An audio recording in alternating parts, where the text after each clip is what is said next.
السلام علیکم ناظرین، آپ دیکھ رہے ہیں زی ایچ انٹرٹینمنٹ، میں ہوں ظہیر احمد۔ ناظرین، آج ہم آپ کو ایک ایسا دلچسپ قصہ سنائیں گے جس کی فلم جو تھی اس کی ٹوٹل لاگت 75,000 روپے تھی، لیکن اس کے گانوں کے جو ریکارڈ تھے صرف اس کی رائلٹی کے عوض اس پروڈیوسر کو 3.5 لاکھ روپے ملا تھا۔ اور اس کے ساتھ ساتھ تھے موسیقار جو کہ فلموں کے اندر گانوں کی دھنیں دیتے تھے ترتیب اور لکھتے بھی تھے۔ ان کی شادی ایسے مذہبی گھرانے میں ہوئی جن کو نہیں پتہ تھا کہ یہ فلموں میں موسیقی ترتیب دیتے ہیں۔ پھر ان کے ساتھ ہوا کیا، ان کے سسرال نے ان کے ساتھ کیا کیا تھا، اور پھر میڈم نور جہاں کی ایک فلم بنی تھی اس کے حوالے سے بھی بات کریں گے کہ اس کے ڈائریکٹر نے جب موسیقار کے کام میں ٹانگ اڑانے کی کوشش کی تو آگے سے پھر موسیقار صاحب نے کیا کیا، یہ بھی بتائیں گے۔ ناظرین، آپ کو یاد ہوگا کہ پاکستان میں ایک فلم بنی تھی فہیم مراد صاحب کی، بہارو پھول برساؤ۔ ویسے کہا جاتا ہے کہ اس کو 2-3 ڈائریکٹرز نے بنایا تھا، کیونکہ شروع کی تھی ایم صادق صاحب نے، جو انڈیا سے آئے تھے اور جن کو انڈیا میں صادق بابو کے نام سے جانا جاتا تھا۔ انہوں نے بڑی فلمیں بنائی وہاں پہ۔ اسی طرح کی ایک فلم تھی انڈیا میں، رتن فلم جو تھی، وہ اس کے ڈائریکٹر ایم صادق صاحب تھے جو کہ صادق بابو کہلاتے تھے۔ پھر بعد میں وہ یہاں پہ بھی آئے تھے، پھر انتقال بھی ہو گیا تھا، آدھی فلم چھوڑ دی تو انہوں نے بہارو پھول برساؤ۔ لیکن رتن فلم جو تھی وہ وہاں پہ بنائی گئی، اور اس کے موسیقار جو تھے وہ نوشاد صاحب تھے۔ جب ان کے پاس پروڈیوسر صاحب آئے، جمنی دیوان صاحب سم تھنگ ان کا نام تھا، اس کے پروڈیوسر آئے تو انہوں نے نوشاد صاحب سے معاہدہ کیا کہ آپ موسیقی ترتیب دیں، گانے ترتیب دیں، آپ کو منہ مانگا معاوضہ دوں گا۔ فلم رتن کی جو گانے تھے وہ ترتیب دیے گئے۔ فلم جو تھی وہ 3 مہینے میں بن گئی، اور اس طریقے سے اس کے جو گانے تھے وہ ہٹ ہو گئے اس کی ریلیز سے پہلے۔ تو اس کے جو ریکارڈ تھے، اس کے کیسٹس تو بعد میں ہی اس وقت ریکارڈ ہوتے تھے۔ آپ کو پتہ ہے کہ یہ رتن فلم 1946 کی یا 45 کی فلم ہے، تو اس وقت اس کے ریکارڈ چلتے ہوتے تھے۔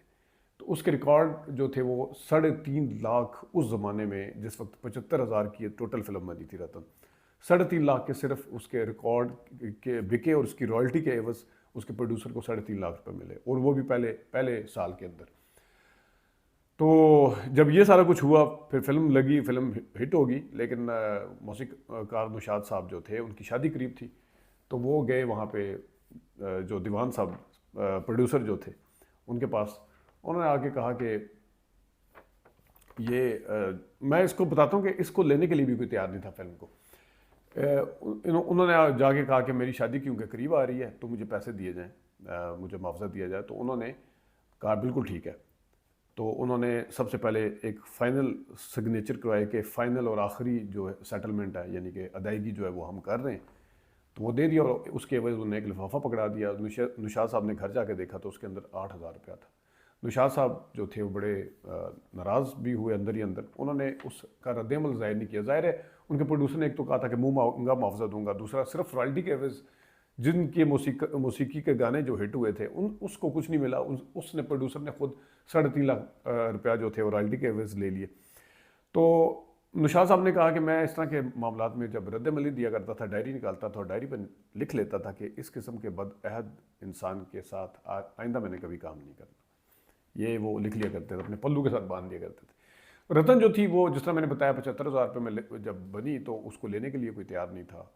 پروڈیوسر یہ جو ڈائریکٹر صاحب تھے دیوان صاحب، یہ ڈبے لے کے پھرتے تھے کہ کوئی لے لے، کوئی ڈسٹریبیوٹر نہیں دے دیتا تھا۔ تو ایک یو پی کا اور دلی کا ایک ڈسٹریبیوٹر تھا، جگت نارائن صاحب۔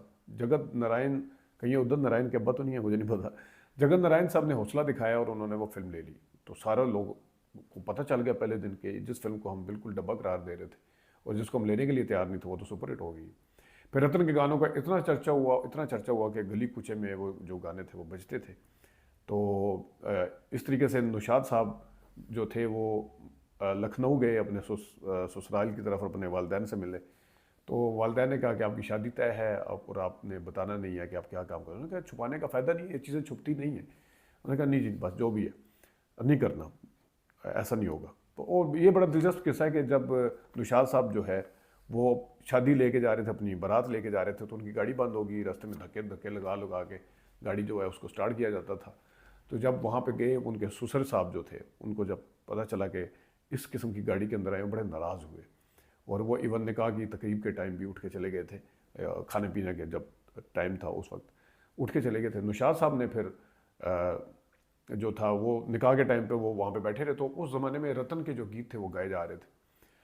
تو نوشاد صاحب کو تو مطلب بائی فیس کوئی نہیں جانتا تھا، لیکن گیت سارے ان کے ترتیب دیے ہوئے تھے. تو نوشاد صاحب نے ٹیسٹر لگانے کے لیے پوچھا کہ چلے اگر یہاں پہ اگر کوئی قصہ کھلتا تو یہیں پہ پتہ چل جائے. وہ کہا جی یہ کس فلم کے گانے ہیں؟ انہوں نے کہا جی ایک رتن فلم آئی ہے نہیں، اس کے گانے ہیں جو گا رہے ہیں ناچنے گانے والے. اور انہوں نے اچھی خاص نوٹ بھی بٹورے وہ ویلے شلیں جو کرواتے ہیں. تو وہ کہا جی کس کی ہے رتن فلم؟ انہوں نے کہا جی یہ تو پتہ نہیں ہے، بس چل رہی ہے یہ فلم. تو بہرحال یہ ہوا. اور اس کے ساتھ پھر واپسی پہ بیگم صاحبہ سے پوچھا کہ ہمارے سسر صاحب کیوں اٹھ کے چلے گئے؟ انہوں نے کہا جی آپ ان کو تو یہ تھا کہ ان کی بیٹی کو بڑے دھوم دھام کے ساتھ لے کے جایا جائے گا، یہ دھکے والی گاڑی میں لے کے آئے ہیں، اس وجہ سے اٹھ کے چلے گئے. تو تیسری یا چوتھی کی جو رسم ہوتی ہے سسرال کی طرف، وہاں پہ گئے تو سسر صاحب کے سسرال پہ پہنچ کے نوشاد صاحب نے اعلان کر دیا کہ میں اس وقت تک کھانا نہیں کھاؤں گا جب تک سسر صاحب میرے ساتھ نہیں بیٹھیں گے، ہم اس کے بغیر نہیں کھانا کھائیں گے.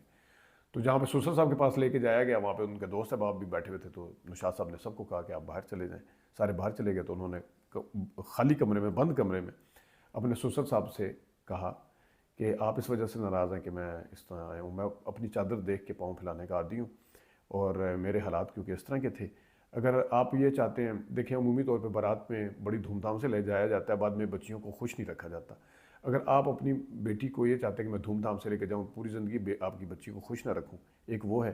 دوسرا راستہ یہ تھا کہ میں اپنی چادر کے مطابق پاؤں پھیلاؤں اور میرا اللہ مجھ پہ رحم کرے گا تو آنے والے دنوں میں آپ کی بچی کو کوئی اس طرح کی تنگی نہیں آئے گی کبھی بھی، اور وہ بہت خوش رہے گی. یہ سنتے ہی ان کے سسر صاحب نے، اس طرح کا انسان ہے وہ سینے سے لگا لیا.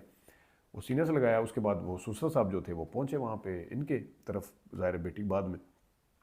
تو انہوں نے جا کے وہاں پہ دیکھا، وہاں پہ بھی کوئی فنکشن تھا، وہاں بھی گانے چل رہے تھے رتن کے. رتن کے کچھ گانے تھے میں نے لکھے ہوئے، میں آپ کو بتاؤں. اکھیاں ملا کر پیا برما کے چلے نہیں جانا، رم جھم برسے بار بار راست ہوائیں آئیں پیا گھر آیا، جب تم ہی چلے پردیس لگا کر ٹھیس، یہ گانا تھا. او جانے والے بلما لوٹ کے آ جا. تو یہ کچھ رتن کے گانے تھے، تو یہ بج رہے تھے اس میں سے. اب وہ ان کے سسر صاحب بھی ساتھ بیٹھے تھے، اس کے اوپر ڈانس بھی ہو رہا تھا کسی ایک گانے پہ ان کے رتن کے. کہا جی کتنا ایک بیہودہ قسم کا یہ گانا ہے. اب وہ جس نے گانا ترتیب دیا وہ ساتھ بیٹھا ہوا ہے، بالکل وہ بھی بیٹھا نہیں ہوا، خالی ان کا داماد بن کے بیٹھا ہوا.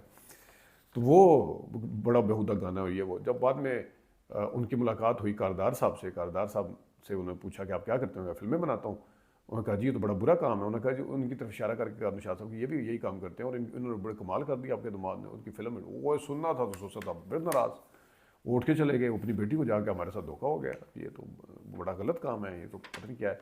تو اس کے بعد پھر ایک موقع آیا جس میں کوئی قانون فلم تھی، اس کا بھجن تھا. وہ بھجن قوال نے جب پڑھا تو انہوں نے، جناب مذہبی آدمی تھے، انہوں نے جذبات میں آ کے وہاں پہ نوٹ پھینک کے اپنی سارا کچھ لٹا دیا. شیروانی پہنی تھی وہ بھی دے دی ان کو سسر صاحب نے. سسر صاحب اتنے خوش ہوئے، بات پتہ چلا. پھر بعد میں نوشاد صاحب کے ساتھ حالات ٹھیک ہو گئے، اور اس حد تک ٹھیک ہوئے کہ بعد میں وہ بتاتے ہیں کہ جب بھی لکھنؤ میں ان کا دل نہیں لگتا تھا تو وہ دلی بمبئی آ جاتے تھے، اور وہاں پہ ان کے ساتھ اپنے داماد کے ساتھ رہتے تھے، ان کے ساتھ بات چیت کرتے تھے، ساری باتیں شاتیں کرتے تھے. تو یہ بڑا دلچسپ ایک چیز تھی. اچھا اسی سے جڑا ایک اور قصہ بھی ہے. محبوب خان آپ کو پتہ ہے مدر انڈیا کے ڈائریکٹر، آن کے ڈائریکٹر، امر کے ڈائریکٹر، انہوں نے ایک فلم بنائی تھی. اس فلم کا نام تھا انمول گھڑی. یاد ہوگا آپ کو، آواز دے کہاں ہے دنیا میری جواں ہے، اور ہنسی ہے محبت جواں ہے زمانہ. بڑا میڈم نور جہاں کا گانا ہے. تو میڈم نور جہاں تھی اس میں خود بھی تھی، اور یہ بیچ میں بھی تھا. تو وہ یہ والا گانا جو تھا، یہ پہلے اس کا لنک سنیں جو دیکھ لیں. ہنسی ہے محبت جواں ہے زمانہ، سنیے گا. جواں ہے محبت ہنسی ہے زمانہ، لٹایا ہے دل نے خوشی کا خزانہ. تو ناظرین یہ گانا جو جس وقت ترتیب دے رہے تھے، ریکارڈنگ کی ریہرسل ہو رہی تھی، تو محبوب خان صاحب وہاں پہ آ گئے. محبوب خان صاحب نے آ کے جناب سب کہنا شروع کر دیا کہ اندر جس طرح روڑے اٹکانا شروع کر دیے، اس طرح نہیں، اس طرح کریں، اس گانے کو اس طرح کریں. محبوب خان صاحب اپنا نوشاد صاحب کو بڑا برا لگا. انہوں نے کہا یار یہ تو مطلب میرے کام میں ٹانگ اڑا رہا. سوچا انہوں نے. تو محبوب خان صاحب یہ کرتے رہے کام. نیکسٹ ڈے اس کی فلم کی شوٹنگ تھی. اس فلم کی شوٹنگ کے دوران جب محبوب خان صاحب بتا رہے تھے تو نوشاد صاحب کھڑے ہو گئے کیمرے کے اندر جا کے. انہوں نے فریم دیکھا، انہوں نے کہا یہ گلدان کیوں پڑا ہوا ہے، یہ گملہ یہاں پہ کیوں پڑا ہوا ہے، یہ اٹھائیں. محبوب خان صاحب حیران ہوئے، یہ کیا کر رہے ہیں نوشاد صاحب.